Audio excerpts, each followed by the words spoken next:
Muy buenas noches, estimados participantes. El día de hoy, continuando con las sesiones del Diplomado de Gestión Pública, tenemos el honor de contar con la presencia de la doctora Mildred Valdivia, quien disertará el tema Habilidades directivas en el sector público.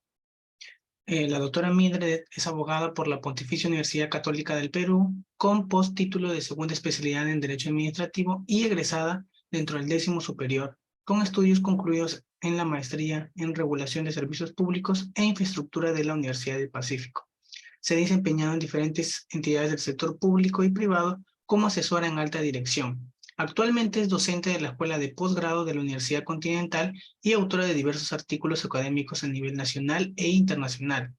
Asimismo, ha sido adjunta de docencia del curso de Derecho Administrativo 2 y del programa de segunda especialidad de Derecho Público y Buen Gobierno de la Pontificia Universidad Católica del Perú. Estimada doctora, le cedemos el uso de la palabra.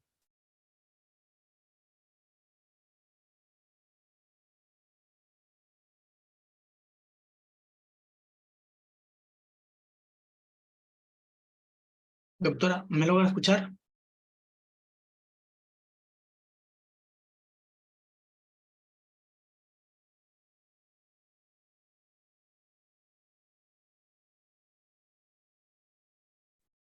Ya, perfecto, ahora sí. Bueno, mil disculpas por estos inconvenientes previos. Muchas gracias por la oportunidad de poder el día de hoy hacer una reflexión acerca de cuáles son las habilidades mínimas que debería tener todo servidor público. Y esta reflexión es bastante importante en el marco de un día bastante especial como es el Día del Servidor Público, por eso aprovecho para agradecer la invitación y sin más preámbulos vamos a hacer la reflexión acerca del tema. Bien.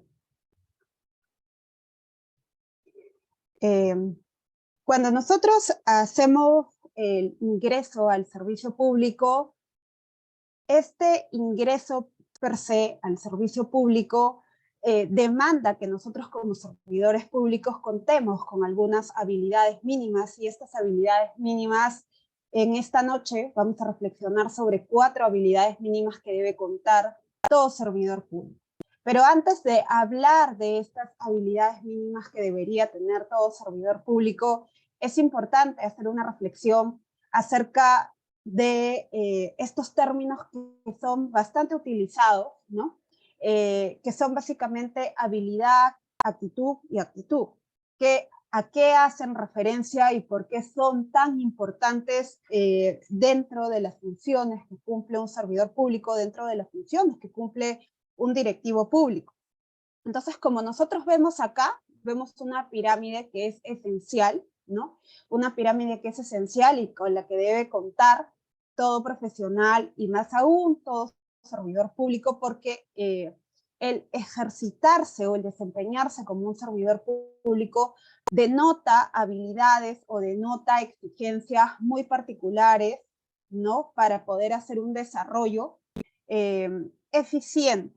Entonces, más adelante vamos a hacer una reflexión acerca de cada una de estas, pero lo importante es conocer esta pirámide que es muy importante.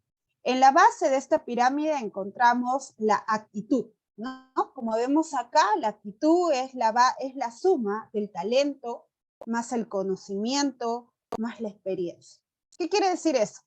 Por ejemplo, si es que dentro de una entidad de la administración pública se busca un especialista en derecho administrativo, lo que yo voy a buscar es que ese especialista de derecho administrativo mínimamente tenga los conocimientos del derecho administrativo, que tenga la experiencia, ¿no?, desempeñándose como profesional en el ámbito del derecho administrativo. Entonces es por eso que ciertas entidades piden X años de experiencia en el sector público, X años de experiencia en el sector general, y esto va ahondado, ¿no? Esto va de la mano con lo que muchas veces se dice que es el talento natural, un poco para hacer una definición, llevándolo a la ejemplificación de este conocimiento más experiencia más talento. Ustedes muchas veces coloquialmente se ha escuchado ejemplos como esta persona desde pequeño siempre quiso ser médico, ¿no? Y esa persona tenía ya destinado de ser un gran neurocirujano, por ejemplo, ¿no? Eso es el talento natural. Pero ese talento natural no va a servir si es que no va con estudios, si no va con experiencia, si es que no va de la mano con la preparación. Entonces, no es suficiente que nosotros contemos, ¿no? Solamente con experiencia o solamente con conocimiento o solamente con talento. Por eso es que es necesario hacer una reflexión acerca de esta base de nuestra pirámide. Entonces eso requiere que nosotros, el servidor público, que el profesional, cuente con talento, con conocimiento, con experiencia. En la segunda capa de esta pirámide nosotros encontramos las habilidades blandas, ¿no? Que son llamadas las capacidades. Estas capacidades, ¿no? Son importantes, porque son importantes, ¿no? Para hacer una buena tarea, para desempeñar una buena gestión, para desempeñar un buen trabajo. Si nosotros solo nos quedamos con la base de la pirámide, es decir, con la actitud, ¿no? Que es el talento, el conocimiento, la experiencia, entonces no vamos a poder distinguirnos como profesionales. Entonces no basta ser el mejor abogado, tener la más grande experiencia para poder llegar a tener, digamos, una notoriedad de nuestros pares dentro del Estado. Es necesario que nosotros contemos con habilidades blandas, ¿no? ¿Y qué significa o qué podríamos entender que son estas habilidades blandas? Estas habilidades blandas, mínimamente para poder trabajar en el Estado, podemos identificarlas con saber manejar conflictos, saber escuchar y saber trabajar en equipo, que son, digamos, habilidades mínimas que se necesitan dentro del servicio público. Entonces, estas habilidades son necesarias para que el servidor público llegue a un buen puerto, ¿no? Para que se logren los objetivos también del servicio público. Pensemos, ¿no? Pensemos a modo de ejemplo en un jefe detestable. En un jefe detestable dentro de la administración pública, ¿no? Que duda cabe que tiene mucho talento, que tiene mucho conocimiento, que tiene mucha experiencia, que es el mejor y el más idóneo para el puesto, ¿no? Técnicamente es el más capacitado, pero carece de estas habilidades blandas, ¿no? Este tipo de jefes es fácil de reconocer porque anula, desprecia al equipo, no explota, no sabe manejar conflictos, no sabe trabajar en equipo, y cualquier cosa lo hace perder el eje de sus emociones. Entonces no sabe manejar a ciencia cierta el conflicto. Es decir, ¿no? Esta persona tendría esta base de la pirámide, esta actitud, este talento, este conocimiento, esta experiencia, pero no tiene digamos, estas habilidades para poder guiar a un equipo. Perdón, pensé que me habían hecho una consulta por chat. El tercer elemento y el más importante, ¿no? Porque así se ha querido o así se ha explicitado en esta pirámide, es el elemento de la actitud con C. Y vamos a ver por qué es tan importante este elemento. Este elemento no ha sido puesto de forma antojadiza en la base, en la cúspide de esta pirámide, sino que es el ingrediente, digamos, que le da la fuerza, ¿no? A que el servidor público pueda desarrollar. ¿Por qué? Porque el servidor público puede tener la actitud, el talento, el conocimiento, la experiencia, puede tener las habilidades blandas, pero si no tiene la actitud con C, las ganas, se va a ver reflejada. Entonces puede ser, ¿no? Pongámonos el ejemplo de un trabajador súper inteligente, con mucho talento, con conocimiento, con experiencia, que tiene muchas capacidades, pero ya no se siente motivado en el puesto. Ya no se siente motivado, ya no o está, digamos, con otras preocupaciones, ¿no? Y no pone todo su empeño, todas las capacidades en el desarrollo de sus funciones. Entonces, puede ser ese servidor público el mejor, puede tener las experiencias, puede tener las habilidades sociales, puede tener habilidades blandas, puede ser un gran negociador, pero si no tiene las ganas, se nota porque va a hacer su trabajo, ¿no? Va a hacer su trabajo no enfocado a ser un servidor, digamos, con el cumplimiento de metas, un servidor eficiente, ¿no? Por ejemplo, si lo podemos llevar a un ejemplo más coloquial, también podríamos tener, por ejemplo, que tenemos un partido de fútbol y tenemos a Messi en el campo de juego, pero Messi no quiere jugar ese partido porque Messi está peleado con su esposa, supongamos así. Entonces él puede ser el mejor jugador, puede tener talento, puede tener conocimiento, puede tener la experiencia, puede tener la capacidad, pero si no siente esas ganas, no va a sumar al equipo. Entonces, por eso, muchas veces esto ocurre a lo largo de los años. ¿Por qué? Porque nos podemos encontrar con servidores públicos, ¿no? Y es normal nosotros que estamos dentro de la carrera del servicio público, que nos encontremos con personas, con servidores públicos, con una experiencia admirable, con una hoja de vida admirable, con conocimientos espectaculares, con un manejo de habilidades blandas, con unas capacidades extraordinarias, pero que no tienen las ganas, ¿no? Entonces nosotros coloquialmente, cuando entramos de repente como nuevos a la oficina, nos damos cuenta que esas personas conocen toda la historia de la institución, pero si entramos con una nueva gestión, nos dicen, bueno, esa persona está ahí, esa persona conoce todo de la institución, esa persona tiene 40 años de servicio, esa persona tiene mucho talento, tiene mucho conocimiento, pero ¿qué pasa si esa persona ya no se siente motivada en la institución? Entonces, por eso coloquialmente se dice también esa persona está ahí vegetando, ¿no? No quiere hacer las cosas, perdió la chispa, perdió el interés por el puesto, ¿no?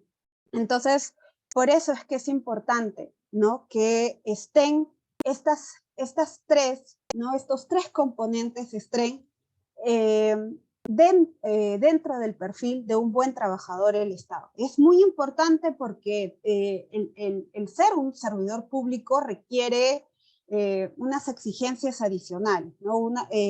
Conocimiento, habilidades blandas, que requiere la actitud, y vamos a ver por qué esa exigencia es tan importante en el servicio público. ¿Por qué? Porque la administración está llamada a cumplir estas finalidades públicas y lo tiene que hacer, ¿no? Digamos, en la puesta en práctica de las funciones mismas de los servidores públicos. Permítanme.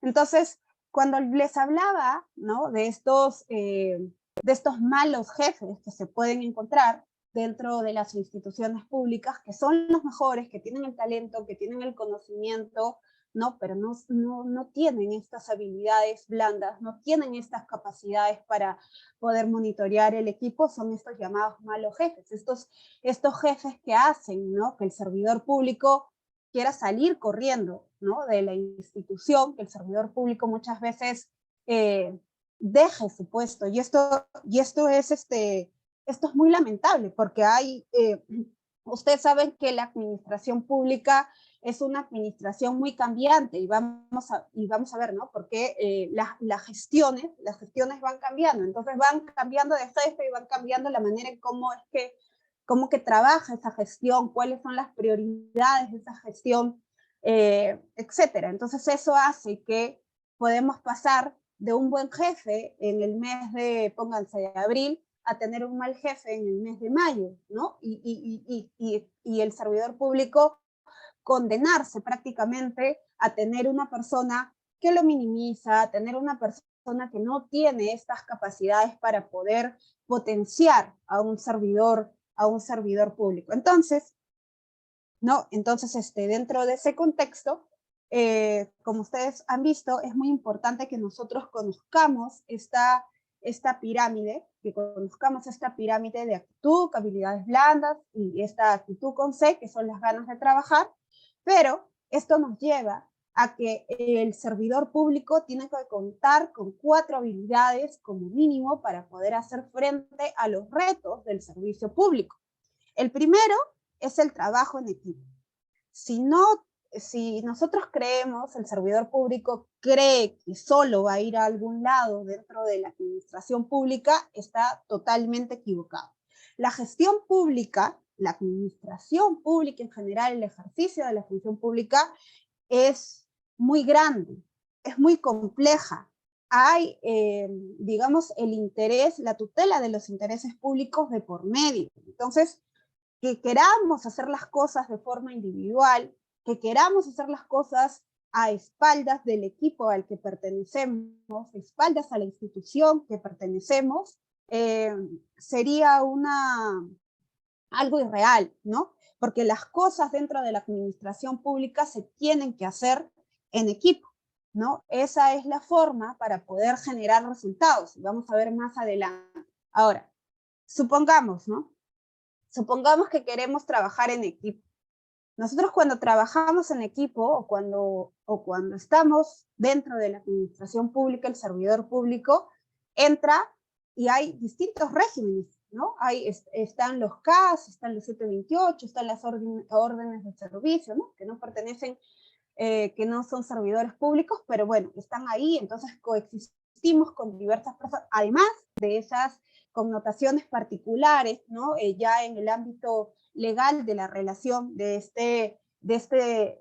esta persona con la institución, ¿no? Algunos son servidores públicos, otros solamente son locadores, ¿no? Además de ese ámbito, hay otro ámbito que es muy importante, que es el que nos trae a reflexionar esta noche, que es la personalidad, ¿no? Entonces, para eso nosotros teníamos que tener esta pirámide, ¿no? Entonces, cada persona, ¿no? Cada servidor con el que vamos a interactuar cuando entramos a la administración pública, tendrá, pues, podemos identificar esto, la actitud, las habilidades blandas, esta actitud con C, que son las ganas. Entonces, vamos a identificar, esta persona es talentosa, no es talentosa, cuánto conocimiento tiene sobre la materia, cuánta experiencia tiene sobre la materia, si tiene habilidades blandas, si tiene las ganas de trabajar, ¿no? Entonces, por eso es que es bastante importante el trabajo en equipo.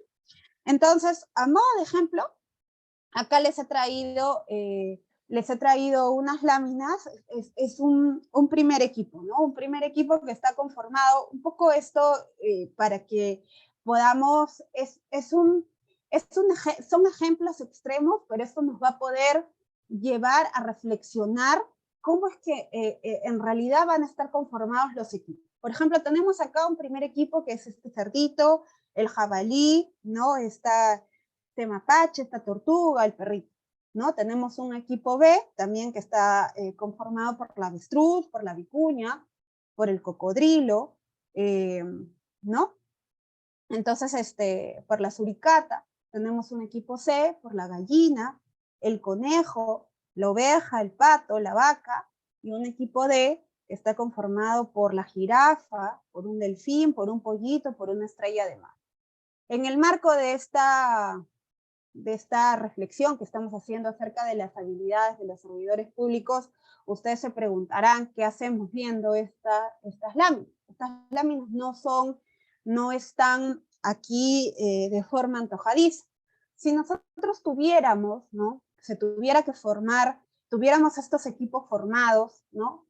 Y la misión sería subir a la copa de un árbol, la pregunta sería, ¿cuál de los equipos lo haría mejor y cómo lo harían, ¿no? El equipo A, el equipo B, el equipo C, el equipo D. Ustedes internamente pueden hacer este ejercicio, ¿no?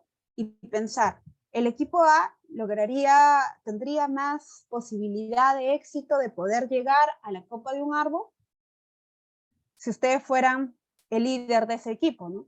El equipo B tendría la posibilidad de llegar a la copa del árbol.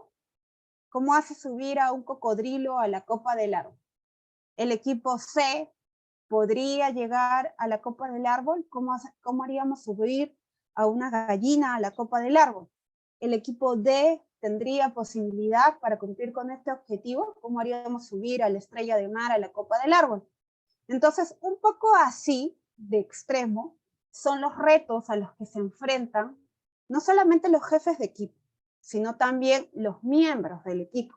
¿Por qué? Porque nosotros no podemos, entre los servidores públicos, cuando se conforma un equipo para cumplir las tareas, los encargos que se le da, por ejemplo, a una institución, o de forma más precisa a una unidad funcional dentro de una institución, nosotros no podemos decir, a ti sí te considero en el equipo, a ti no porque no me sirves, a ti tampoco, tú no, jamás lo vas a lograr.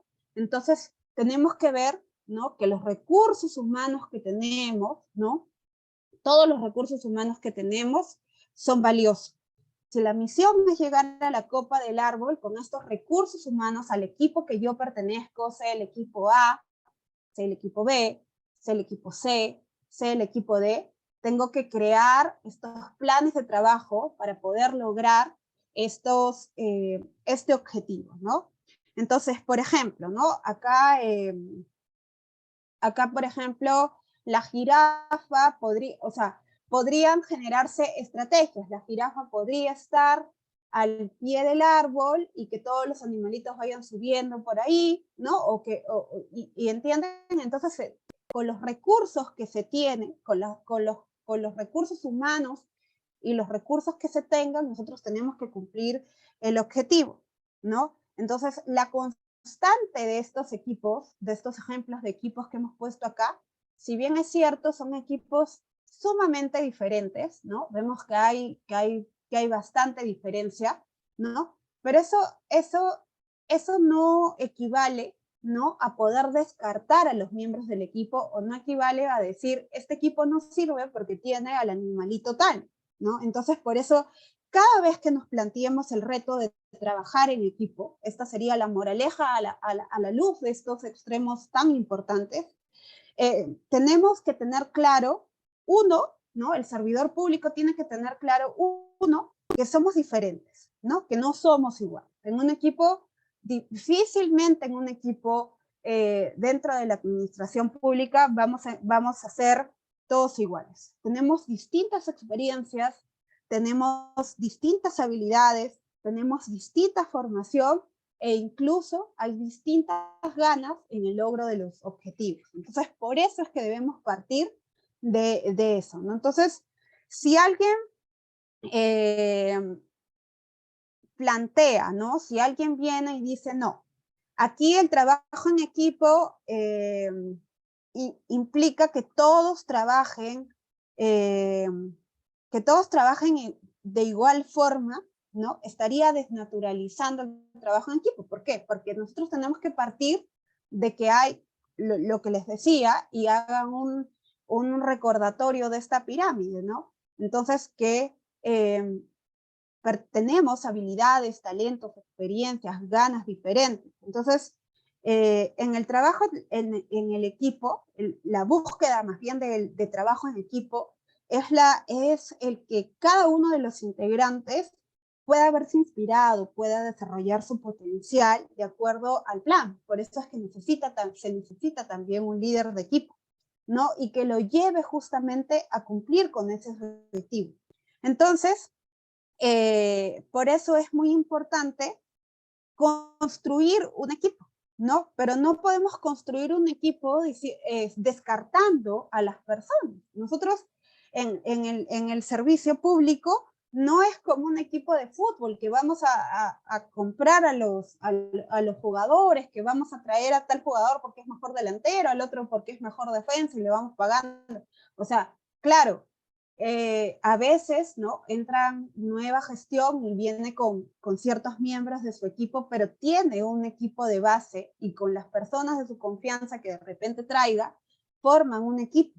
Entonces, por eso es que no se le puede exigir a todos los mismos. Un buen jefe de equipo dentro de la administración pública lo que tiene que hacer, y lo primero que tendría que comprender, y seguramente acá esta noche están los futuros directivos públicos, lo que tienen que comprender y lo que tienen que memorizar es esta pirámide. Esta pirámide es básica para cuando ustedes tengan que formar sus equipos, ¿no? Tengan que formar sus equipos de trabajo. Esta pirámide es básica, ¿no? Entonces, por eso es que les puse este ejemplo. La misión era llegar a lo más alto de un árbol. Ahora, no es la temática de esta charla poder hablar de la construcción de un equipo, ¿no? Pero para pasar de ser solo un grupo a ser un equipo de trabajo, se tiene que haber también, al igual como en esa pirámide que vimos que hay digamos, elementos que son esenciales para poder construir un equipo y no solamente hacer un grupo de trabajo. Hay que tener estas consideraciones que están acá en esta ruleta, que hayan objetivos claros. Por ejemplo, en el caso anterior, el objetivo era subir al árbol, ¿no? Que haya la confianza, ¿no? Que, por ejemplo, los miembros del equipo en donde estaba la estrella del mar, ¿no? La estrella del mar tenga la confianza de los otros miembros del equipo, que no la están insultando, que no le están diciendo que no sirve, que está, digamos, haciendo más lenta la misión, que ella es un problema, ¿no? Estos son ejemplos un poco estirados, ¿no? Pero es para que comprendan, ¿no? Para que vayamos comprendiendo de menos a más y luego vamos a ver ya ejemplos más reales dentro de del servicio público. Otro tema importante son las responsabilidades compartidas, ¿no? Es muy importante. Así como hay responsabilidades compartidas, ¿no? También hay que ver el tema del triunfo compartido, ¿no? ¿Y por qué? Porque muchas veces los triunfos de los equipos erróneamente se atribuyen a los jefes. Y el triunfo no es del jefe, el triunfo es del equipo. Por eso como el triunfo es compartido, denota de responsabilidades compartidas. ¿Quién de los miembros del equipo se va a encargar de cada cosa, ¿no? Y identificar, en base a esa pirámide que hemos visto, las habilidades, para qué es buena. Entonces, las decisiones que se tomen son decisiones compartidas, ¿no? No se trata de decir, y este es un ejemplo, y por eso es que poníamos estos ejemplos tan extremos, ¿no? Para poder comprender, no se trata de ir y decir al jefe, y decirle al jefe, ¿cómo hacemos esto? Y que simplemente sea lo que se haga la palabra del jefe. Entonces ahí no sería un equipo, sino sería un grupo. Entonces todo le decimos amén al jefe. Entonces por eso es que es importante pasar, identificar cuándo hay un grupo y cuándo hay un equipo y cómo es que se construye el equipo. Por eso es triunfos compartidos, ponerse en los zapatos del otro. Vamos a ver un tema transversal que es la empatía también, crear sentido de pertenencia, de pertenecer a ese equipo, que haya comunicación efectiva, que las decisiones sean compartidas, ¿no? Y como vimos, vistas o ligadas a objetivos claros. El grave error que cometen muchos jefes es creer, ¿no? que ellos como jefes tienen que decidir todo, ¿no? Entonces, y eso es lo que desnaturaliza, ¿no? Desnaturaliza justamente este trabajo en equipo. O sea, dentro de la administración pública, si bien es cierto, nosotros como servidores públicos tenemos, ¿no?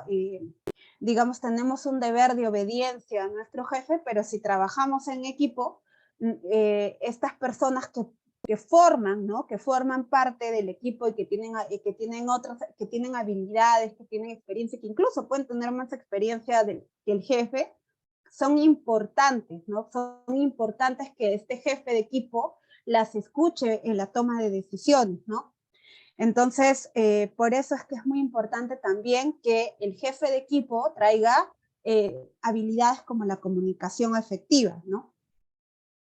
Entonces, por eso, para trabajar en equipo, para que se logre trabajar en equipo, necesitamos 5 habilidades transversales, ¿no?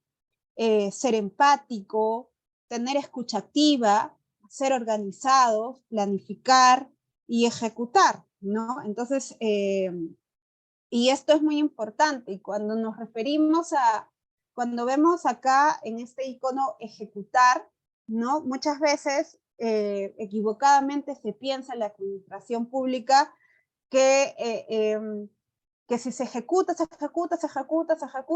ya se está haciendo, este servidor público lo está haciendo bien. Entonces hay que tomar con pinzas el tema de la palabra ejecutar, ¿no? ¿Por qué? Porque no necesariamente todo lo que se hace, o hay algunas buenas intenciones, ¿no? Traen un valor agregado, generan ese valor agregado o generan un beneficio en el ciudadano, ¿no? Y eso lo vamos a ver más adelante con algunos ejemplos. Entonces, la persona, el servidor público, tiene que tener en cuenta que el trabajar en equipo requiere, ¿no? Requiere todas estas habilidades, que el jefe, que si un jefe triunfa, ¿no? Que si un jefe es reconocido en la administración pública, eso digamos, se le debe atribuir ese logro al equipo de trabajo que tiene. Pero si fracasa este jefe, este directivo, es porque no supo crear un equipo. Entonces, entonces por eso nos tenemos que quedar con la idea que el triunfo es del equipo, pero el fracaso es del jefe. Entonces ustedes como futuros jefes, como futuros directivos, tienen que poder saber construir equipos de trabajo, ¿no? No tener grupos de trabajo, sino tener equipos de trabajo. Y para que se pueda trabajar en equipo, necesitan esto, ¿no? Necesitan que los servidores escuchen activamente, necesita que haya una organización, una planificación y una ejecución, ¿no? Por eso la escucha activa es muy importante, porque lo que se requiere es la capacidad de escuchar lo que dice el otro. Ya hemos visto esta pirámide, entonces todos los miembros del equipo tienen algo que decir frente a la misión, frente al encargo que se le ha dado. Entonces, por eso es que en un equipo tienen que participar todos. Planificar es importante, ¿no? ¿Por qué? Porque para poder lograr el objetivo, por ejemplo, subir al árbol, ¿no? Que era nuestro objetivo con estos grupos, tengo que saber qué miembros tengo, cuáles son las habilidades que tengo, cómo voy a llegar, tener un plan A, tener un plan B, qué pasa si fracasa ese tema. Entonces, y también para ejecutar, ¿no? Necesito haber hecho una buena planificación, porque si yo ejecuto sin planificar, sin escuchar, sin organizar, estoy corriendo para ejecutar, como lo hacen muchos servidores públicos, y ya les mencionaba, ¿no? Que vemos que hay los riesgos de que no se ejecuta bien, que se pierden recursos públicos, ¿no? Y el resultado simplemente no va a ser bueno. Entonces, por eso es que es muy importante seguir o tener en la mira este cuadro. Ahora, hay un componente acá que lo hemos puesto en rojo, ¿no? El ser empáticos. El ser empáticos va a ser digamos, el requisito transversal que se le debe exigir, ¿no? A alguien que pertenece a un equipo. Porque si esa persona no es empática, no es capaz de poder ver, ¿no? Que su compañero tiene un talento diferente, de repente tiene una experiencia diferente o tiene, digamos, condiciones diferentes, no va a poder ver más allá para el logro del objetivo. Lo que va a hacer de repente, lo que puede hacer es atacar al compañero, ¿no? Atacar al compañero porque cree que muchas veces que no suma, que no está trabajando, ¿no? Entonces, por eso es que el ser empático es transversal también a la hora del trabajo en equipo. Ahora, una segunda habilidad que se necesita, que todo servidor público necesita, es la oportunidad de mejora, ¿no? A ver, ponemos un ejemplo clásico, ¿no? Un ejemplo que a todos nos ha pasado, ¿no? Y de ahí partiremos a cómo es que la oportunidad de mejora está ligada con la crítica constructiva, ¿no? Entonces, a todos nos ha pasado que en la oficina, ¿no? Hay algún compañero, ¿no? Que siempre imprime un montón y no se toma la molestia de volver a cargar la impresora, y cuando los demás queremos imprimir o estamos haciendo algo, no contamos con el papel, la impresora ya no tiene papel, ¿no? Entonces nosotros tenemos que ir, buscar el papel, ponerle la impresora, ¿no? Este es un ejemplo, digamos, del día a día. Entonces, ¿cómo podemos hacer para ayudar a nuestro compañero, ayudar en este marco para que este compañero pueda mejorar, ¿no? Primero, por eso es que se dice que está ligado con la crítica constructiva, primero vamos a describir la conducta en cuestión, ¿no? Le vamos a expresar al compañero lo que nos ha fastidiado, lo que creemos que él podría mejorar, y hacemos una sugerencia respecto al cambio que nos gustaría en su conducta, y luego finalmente reforzamos a la otra persona. Estos son los 4 componentes de una crítica constructiva. Entonces, este es un ejemplo muy básico de oportunidad y mejora, luego vamos a seguir viendo con otros temas, pero lo que quiero que sepan, ¿no? Lo que quiero que se lleven esta noche es que la crítica en sí, a nosotros como servidores públicos, la crítica no es mal, ¿no? Y la crítica puede darse a partir de un llamado de atención.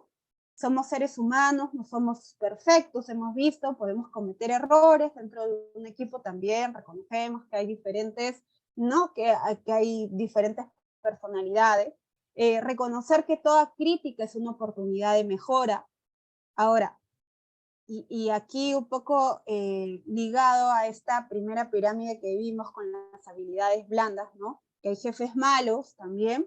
Entonces, por eso es que aceptar una crítica de ninguna manera es aceptar un maltrato, ¿no? Entonces, eso como moraleja, ¿no? Entonces, por eso es que es muy importante que esta oportunidad de mejora va de la mano, vamos a poder aportar a nuestros compañeros en la medida que tengamos esas habilidades blandas que veíamos como segundo componente de esta pirámide, ¿no?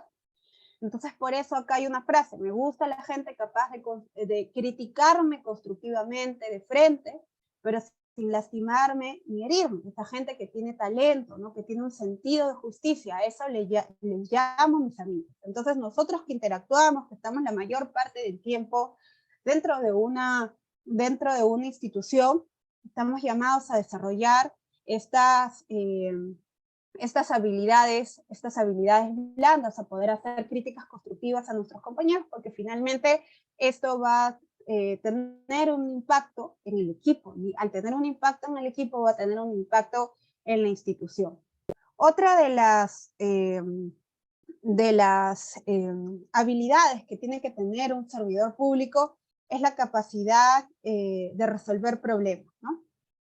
Ahora, nosotros como servidores públicos, desde nuestras posiciones, tenemos que, con nuestras acciones, buscar generar un mayor valor público, ¿no? Porque nosotros tenemos una misión importante como servidores públicos.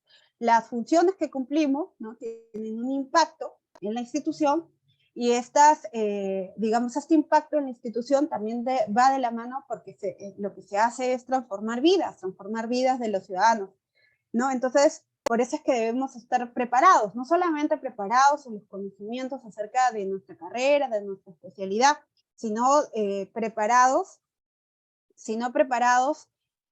para ese contexto, preparados para poder afrontar, ¿no? Para poder afrontar el día a día dentro de una institución. Entonces, por eso debemos hacernos preguntas, por eso esto que parece tan elemental debería llevarnos a la reflexión. ¿Qué tipo de servidor público quiero ser? ¿Qué tipo de liderazgo quiero tener? ¿Qué tipo de competencias voy a aprender, ¿no? Entonces, la gran motivación de nosotros como servidores públicos es que nosotros estamos al servicio de nuestros conciudadanos, al servicio de los peruanos. Entonces, si nosotros día a día, ¿no? Cuando comenzamos nuestra jornada laboral, abrimos los periódicos, nosotros vemos en el día a día actos de corrupción o de microcorrupción. Sin ir muy lejos, ¿no? Yo recuerdo mucho, ¿no? Que abrí un día el periódico y vi el pago de unos bonos por San Valentín el pago de unos bonos con ocasión de la fecha de San Valentín, del 14 de febrero, por parte de una municipalidad, ¿no? Entonces, estos eventos involucran no solamente a los altos funcionarios, sino también involucran al equipo, ¿no? Entonces, Entonces, por eso es que es muy importante que nosotros desarrollemos también estas habilidades, hagamos una reflexión acerca del tema y que nosotros veamos que estas noticias que vemos, que sí, que están ligados a la corrupción, empieza justamente porque las personas no tienen en claro, el servidor público no tiene en claro de que sus intereses particulares no pueden estar sobre los intereses comunes. Entonces, la primera característica, ¿no? Es la búsqueda, ¿no? Debemos aspirar a la búsqueda del bien común. Ahora, es difícil diferenciar, es difícil poder hacer una definición del bien común, pero nosotros tenemos que ser bien honestos en el desarrollo de nuestras funciones. Entonces, por eso es que cuando nosotros estamos incursos, ¿no? Ante una problemática, como por ejemplo lo que pasó en la pandemia, que solamente teníamos, voy a poner como un ejemplo extremo, no quiere decir que estas sean las cifras reales, que tendríamos 100 camas UCI para, imagínense, no sé, 3.000 personas, ¿no? Entonces, ¿qué hacemos? ¿Qué hacen los servidores públicos? ¿Qué hace el directivo? ¿Qué hace el funcionario? ¿Qué hace el titular de la entidad para poder tomar una decisión adecuada, ¿no? ¿Qué es lo que hace? Dentro del desarrollo de las políticas públicas, un poco yéndome un poco para complementar cómo hacen match el tema de las habilidades del servidor público con las políticas públicas y con lo que se espera del servidor público, dentro de las políticas públicas hay un triángulo que se le llama el triángulo de la Trinidad de las políticas públicas. Este triángulo de la Trinidad de las políticas públicas en cada uno de sus vértices tiene, en el vértice superior tiene, digamos, lo que se llama decisión política, y luego vamos a ir a reflexionar. Al lado derecho tiene la implementación operativa y al lado izquierdo tiene la regulación técnica o los recursos técnicos también que existan para afrontar esa política. Entonces, estos son los 3 elementos para tener una buena política pública. Entonces, ahora, a modo de descripción, si queremos describir qué es el elemento de la izquierda, que es llamado como regulación técnica, rigurosidad técnica, recursos técnicos, etcétera, digamos que como en esas 3 terminologías que le encontremos, es que una buena política pública requiere rigurosidad técnica. Esto implica funcionarios públicos preparados. Debemos solucionar problemas, tener una enorme curiosidad intelectual por entender cuáles son las causas de los problemas, ¿no? Por ejemplo, en el problema de la anemia, el Ministerio de Desarrollo e Inclusión Social quiere hacerle frente al problema de la anemia. El tema va para que se cree una política y va, por ejemplo, a la Oficina de Asesoría Jurídica, a la Oficina de Presupuesto y Planificación, va al Viceministerio. Entonces, si nosotros no entendemos, no entendemos aquí, ¿no? Que para poder, digamos, alcanzar este vértice de una buena política pública, para poder alcanzar una rigurosidad técnica, si no entendemos que debemos contar con la experiencia de todos estos miembros del equipo, las habilidades, estos que hablábamos, si no entendemos, difícilmente vamos a poder crear una buena política pública. ¿Por qué? Porque la solución no la tiene solo un servidor de la institución, no solo la tiene el abogado X con tantos años de servicio, o no. Entonces, por eso es que se necesita también el trabajo en equipo, para poder cumplir con el extremo izquierdo de esta trinidad de políticas públicas, esta rigurosidad técnica. Este jefe de equipo requiere para eso conocer a todo su equipo y saber, ¿no? Qué experiencia tiene, digamos, cuáles son los conocimientos que tiene. Y es así que, por ejemplo, en el problema de la anemia, ¿no? Se había determinado, ¿no? Hace pocos años, se había determinado que se había duplicado el presupuesto para hacer frente al problema de la anemia.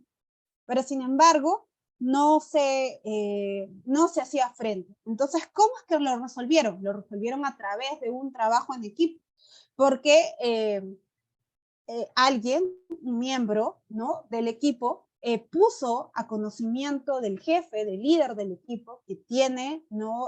A su cargo poder darle una respuesta a esta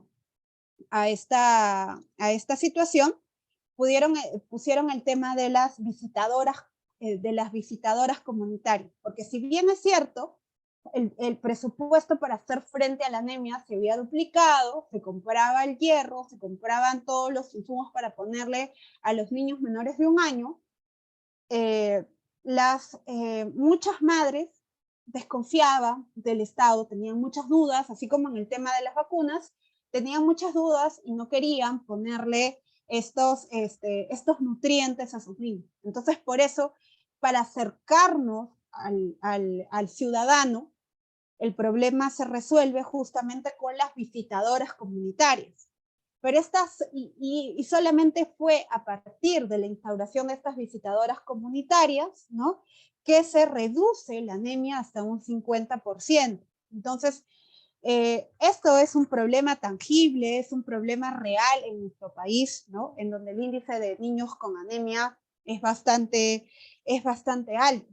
Por eso es muy importante que nosotros, ¿no?, conozcamos mínimamente esta pirámide, ¿no? Que conozcamos mínimamente esta pirámide de políticas públicas, que tiene la decisión política, la rigurosidad técnica, la implementación, y que esta pirámide la miremos con ojo, ¿no? Con los ojos de estas habilidades que requieren tanto los miembros del equipo, los servidores públicos y los jefes, los directivos, ¿no? Entonces, por eso es que es muy, muy importante. Entonces, ¿qué pasa? Ahora, un ejemplo malo, ¿ya? De cómo resolvieron un problema. ¿Qué es lo que pasa cuando nosotros no tenemos esa rigurosidad técnica para afrontar un problema, ¿no? Que es además un problema que incluye una decisión política importante, ¿no? Entonces, un ejemplo clásico de esto es cuando el Congreso dio una ley de topes a las tasas de interés, ¿no? Entonces, esto fue dado de buena voluntad, ¿no? Se dice que fue dado con muy buena voluntad, con mucho ánimo, pero no tenía la rigurosidad técnica. ¿Y qué es lo que estos topes en economía, qué es lo que genera? Estos topes lo que genera es que se recorte el crédito a los menos favorecidos. Entonces, las personas con menos recursos quedaban excluidas de ser clientes financieros. Entonces, lo que le quedaba era ir a prestamistas informales. Ese bien que se le quería hacer por medio de estos topes de las tasas de interés, al final terminó siendo muy perjudicial para estas personas, para las personas menos favorecidas. Entonces, por eso es que es muy importante que nosotros tengamos buenos equipos de trabajo para hacerle frente a un problema, ¿no? Las decisiones no siempre están dadas en el jefe, por eso es que acá un poco coloquialmente se ha puesto no a la jefitis aguditis, no a trasladar el problema al jefe, porque muchas veces, como en el tema de la anemia, la solución puede está dada por uno de los servidores que tiene experiencia, que tiene 20 años trabajando en el sector, que sabe, que ha vivido diferentes cambios de gestión, ¿no? Y que sabe, o mínimamente, o de repente ha tenido la curiosidad de poder mapear qué era lo que faltaba para que eso llegue, esa cifra se reduzca y tangencialmente se pueda llevar a cifras, ¿no? Que digamos que están en beneficio de la población. Entonces, ahora, esto de acá, cuando tengamos un problema, ¿no? Esto de acá va a tener unas soluciones buenas, ¿no? Vamos a llegar a la solución de un problema en la medida de que tengamos, como les he dicho, un buen grupo. Ahora, los miembros del grupo siempre tienen que tener en cuenta la línea de autoridad, ¿no? El hecho de que el jefe de equipo construya un grupo no quiere decir que estemos de espaldas a la línea de autoridad. Entonces, por eso es que podemos brindar sugerencias para que se solucionen problemas. Otro ejemplo de solución de un buen problema, ¿no? Nos lo da el contexto de la pandemia. en el tema de Reactiva Perú, ¿no? Era una buena, digamos, una buena iniciativa que hizo frente a un problema, ¿no? Que hizo frente a esta situación en la que estaban muchos empresarios. Entonces, estas tasas de interés, las tasas de interés, ¿no? de manera en el mundo económico, ¿no? Bueno, en la rama de la economía, ¿no? Ya que nosotros, no sé si acá la mayoría somos abogados, y lo quiero entender así, está conformada por el riesgo del cliente, por lo cuánto le va a costar al banco, los costos operativos del crédito, ¿no? Entonces, por eso es que frente a estos componentes de la tasa de interés, el Estado peruano lo que hizo fue trasladar este riesgo del cliente, dando una garantía estatal, ¿no? Con lo que hace que se disminuya el riesgo. También mapeó la disminución de los riesgos operativos, y respecto a los costos operativos también del crédito, hizo que las instituciones financieras compitan entre sí. Entonces se lograron tasas sin precedentes, ¿no? Se lograron tasas hasta del 2%, cuando antes digamos, estos privados en situaciones normales hubieran tenido tasas muy por encima del 24%. Entonces, por eso es que es muy importante la construcción de equipos, saber quiénes son los miembros de nuestros equipos para poder hacer frente a estos problemas. Entonces, por eso, ¿cómo es que resuelvo un problema? ¿No? ¿Cómo estamos llamados a resolver un problema? Hay que investigar, hay que analizar, hay que generar operaciones de solución, hay que decidir y hay que aprender. Estas experiencias del Reactiva Perú, estas experiencias de la anemia, al menos en el ámbito público, nos dejan ciertas lecciones, ¿no? Y también, bueno, hay lecciones también malas, como en el tema de estos topes de las tasas de interés. Entonces, por eso es importante. Bueno, no quiero cerrar el tema, yo les hablaba de esta pirámide, ¿no? De las políticas públicas, y hablábamos de esta rigurosidad técnica, pero también hay que hablar de la viabilidad cooperativa para que ustedes puedan entender estos ejemplos al momento de resolver un problema. Entonces, las políticas públicas tienen que llegar al ciudadano, ¿no? Entonces, no basta simplemente con, digamos, construir colegios, construir hospitales. No tiene un real impacto en el ciudadano, entonces eso no está sirviendo de nada. De nada sirve que frente a un problema, por ejemplo, el problema de, no sé, del acceso a la educación en los sectores rurales, de nada sirve que el Ministerio de Educación haga una inversión en textos, ¿no? Si estos libros, estos textos que han costado muchísimo, siguen en los almacenes del Ministerio de Educación.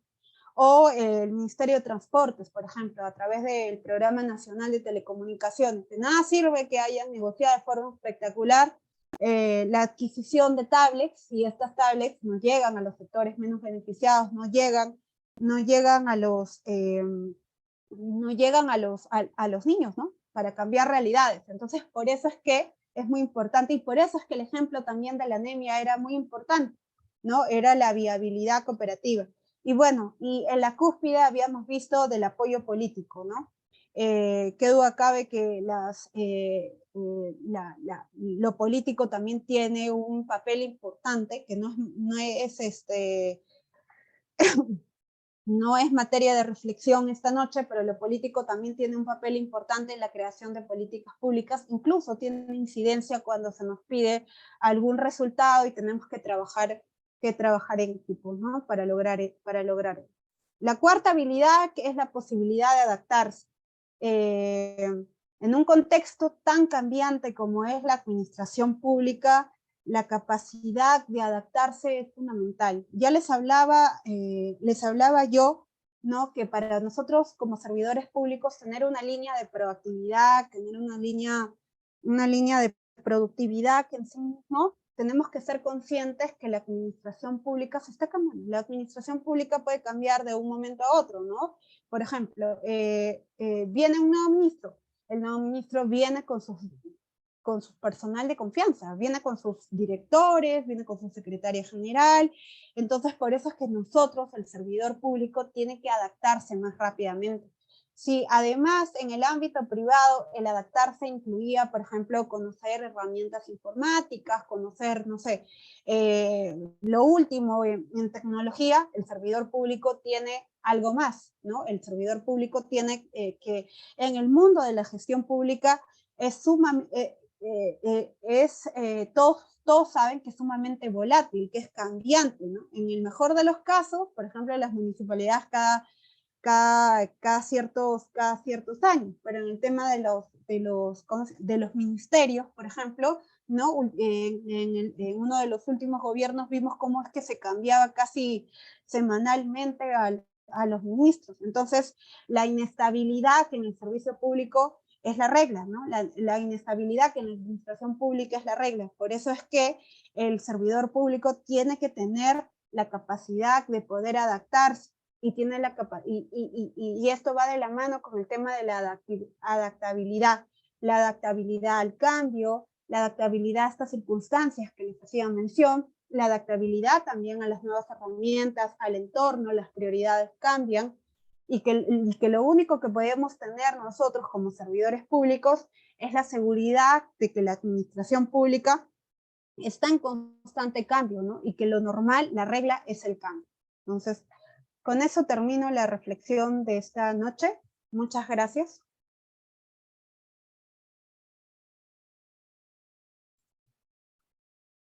Muchas gracias, estimada doctora, por su excelente ponencia. Los ejemplos han sido bastante claros para poder entender este interesante e importante tema.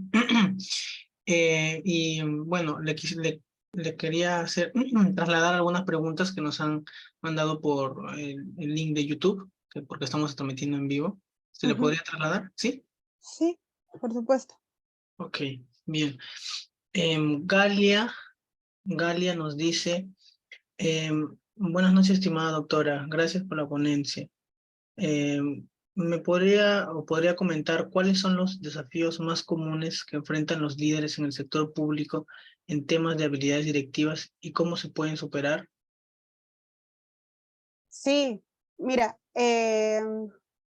los directivos cuando entran a tener un puesto de directivo público, ¿no? Y acá por eso es que les puse, tenemos que verlo desde dos frentes, ¿ya? Tenemos que verlo primero desde que muchas veces, y hay que ser honestos con la realidad de nuestro país, muchas veces estos cargos son de confianza, ¿verdad? Estos cargos son de confianza con el, digamos, el ministro, en una institución, en un ministerio, de repente con el ministro que ven. Y muchas veces estas personas no tienen ni el conocimiento, ni el talento, ni la experiencia, ni la capacidad. Puede ser que tengan las ganas, ¿no? Pero, digamos, me ha tocado ver directivos que padecen de estas capacidades, y esto tiene un impacto en la institución, tiene un impacto en los miembros de la unidad funcional. No voy a llamar equipo porque evidentemente no pueden construir un equipo, no tienen esas capacidades, estas habilidades para construir un equipo. Entonces, hay el impacto no solo de ellos, de la frustración que sienten al no poder dirigir de manera adecuada, poder hacerle frente al desafío que implica ser un directivo de una institución pública que tiene que cumplir además esta institución pública con finalidades, encargos al servicio del ciudadano, y también tienen que hacerle frente a que no pueden manejar adecuadamente a los miembros de la oficina. Otra vez voy a hacer mención a que no podemos decir que son grupos de trabajo porque no tienen las habilidades para construir un grupo. Y esta situación le hace mucho daño a las administraciones públicas.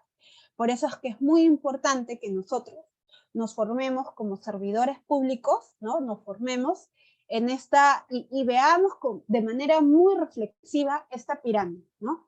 Esta pirámide. No solamente basta tener los conocimientos, no solamente basta tener la experiencia, ¿no? Miremos con mucha reflexión esta pirámide, porque sea que tengamos el rol de servidores públicos, sea que tengamos el rol de directivos públicos o tengamos incluso el rol de ser titular de una entidad, el poder desarrollar todos los componentes de esta pirámide, evidentemente hace que nosotros seamos honestos y podamos dar un valor, ¿no?, con nuestro trabajo. ¿Ya? Eso para poder responder la interrogante formulada. Muchas gracias, estimada doctora. La siguiente pregunta es de Araceli Ríos Núñez, que nos dice, doctora, buenas noches. ¿Qué es lo que piensa sobre el papel de la ética en las habilidades directivas en el sector público, ya que es un mal que nos afecta y se sigue dando? Bien, la ética es pues un valor fundamental, ¿no? Es fundamental desde el ámbito de la persona y desde el ámbito del servidor público. Cuando el servidor público incluso se enfrenta a estas problemáticas como vimos, ¿no?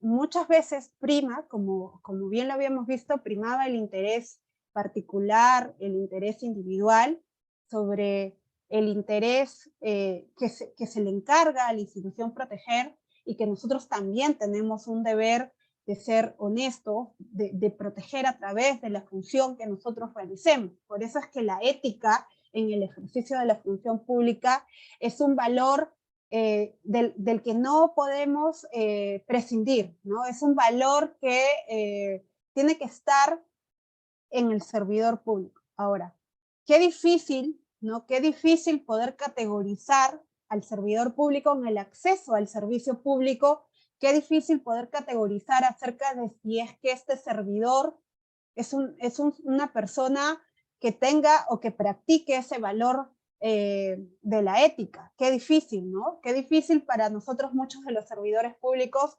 que nos hemos visto, lamentablemente hemos visto en nuestra trayectoria laboral compartir espacios de trabajo con personas que evidentemente, ¿no?, tanto con directivos o con compañeros de trabajo que evidentemente no pregonan ese valor, ¿no? Entonces, por eso es que debe haber un cambio, ¿no?, un cambio respecto de ello, ¿no? Entonces, la primera tarea depende de nosotros, que el servicio público, que el acceso a la función pública, perdón, retorne o retome ese rol tan importante. Antes hablar de un servidor público, siempre hablar del servidor público en otros contextos es hablar de una persona con ciertas características, ¿no?, que denotan mucho respeto.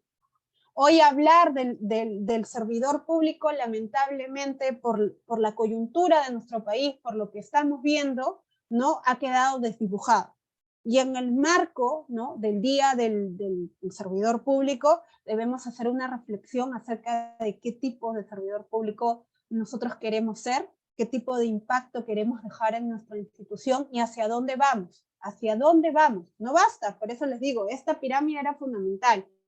No basta solamente con tener la experiencia, el conocimiento.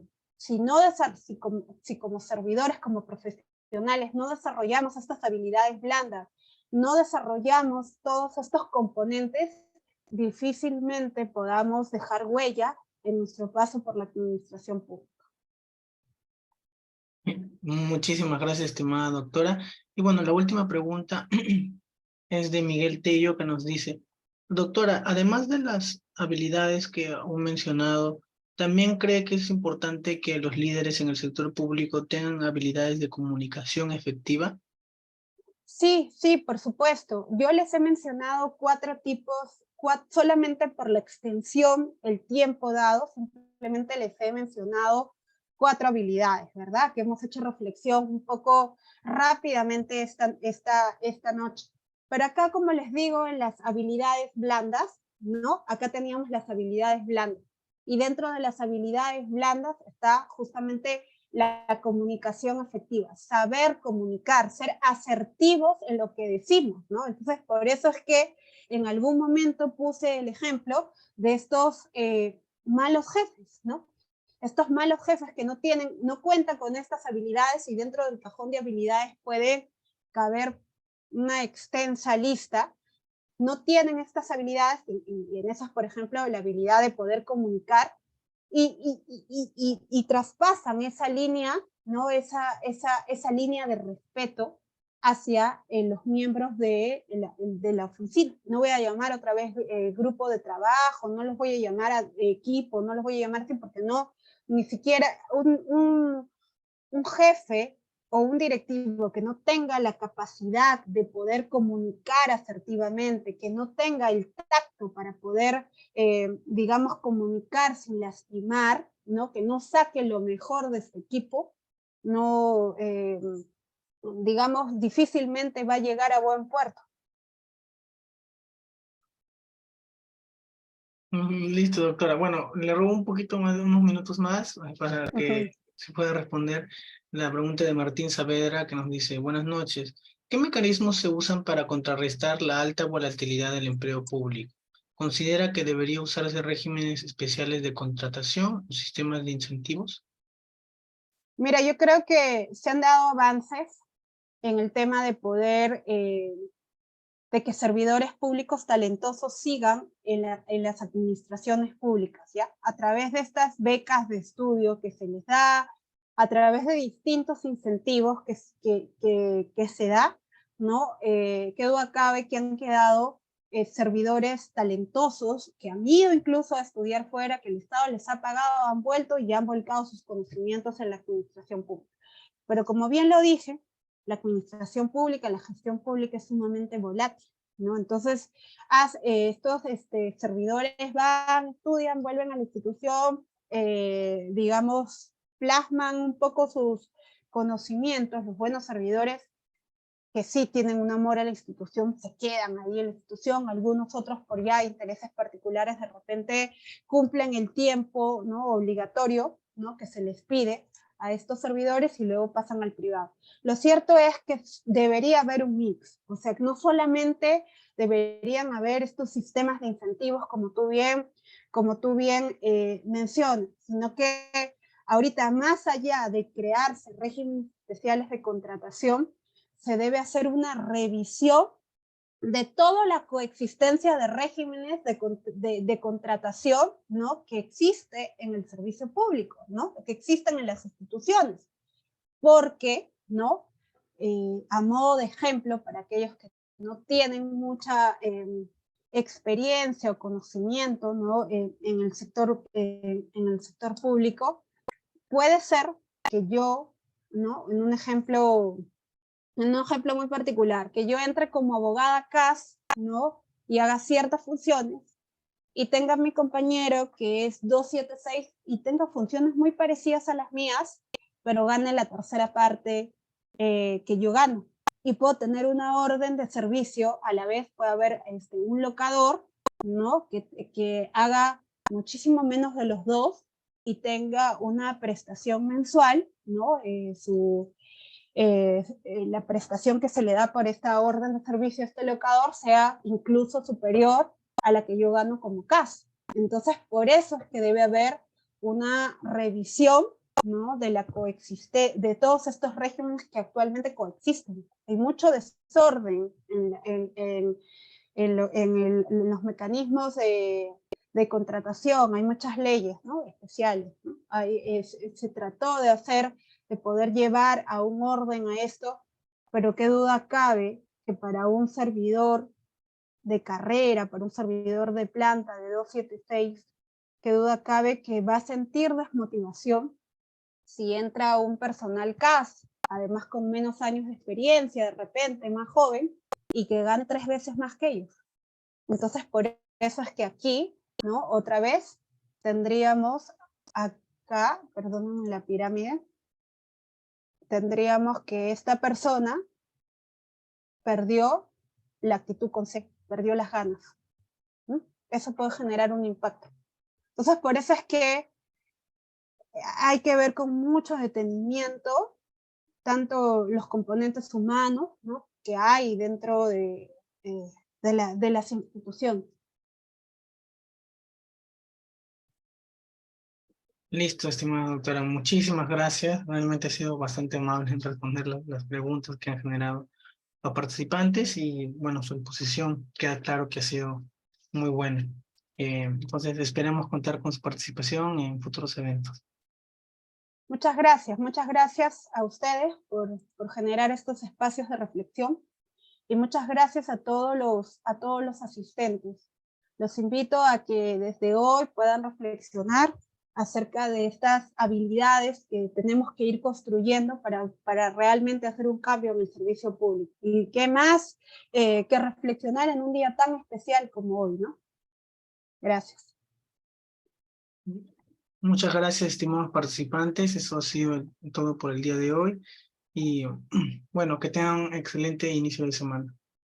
Hasta luego.